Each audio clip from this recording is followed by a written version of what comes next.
काँग्रेसच्या पत्रावर मंत्री चंद्रशेखर बावनकुळे यांनी सडकून टीका केली। लाडक्या बहिणींचा हप्ता रोखण्याचं पत्र काँग्रेसकडून निवडणूक आयोगाला देण्यात आलं।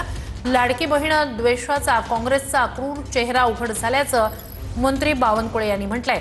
नात्यात विष कालवणारी ही काँग्रेसची जहरी विचारधारा असल्याचंही बावनकुळेंनी म्हटलंय। काँग्रेसच्या पत्राचा मंत्री चंद्रशेखर बावनकुळे यांनी निषेध नोंदवलाय। बावनकुळेंचं काय ट्विट आहे? महाराष्ट्रातील लाडक्या बहिणींबद्दलचा द्वेष काँग्रेसमध्ये ठासून भरला आहे। तो वरचेवर उफाळून येतो। आमच्या माता भगिनींच्या चेहऱ्यावरचा आनंद काँग्रेसला आणि काँग्रेस नेत्यांना बघवत नाही। महायुती सरकारनं योजना सुरू केली तेव्हा योजना बंद करण्यासाठी हायकोर्टात याचिका दाखल केली होती। नात्यात विष कालवणारी काँग्रेसची जहरी विचारधारा आता सर्वांसमोर आली आहे। काँग्रेसला माता भगिनी कधीही माफ करणार नाहीत।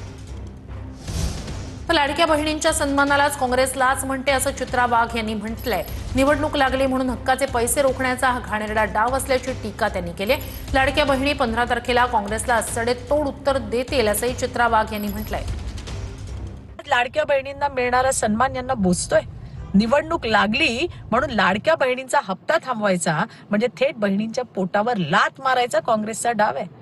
ज्यांनी आयुष्यभर महिलांना फसवलं त्यांची आज बहिणीच्या सन्मानाची भाषा करायची केविलवाणी धडपड सुरू आहे।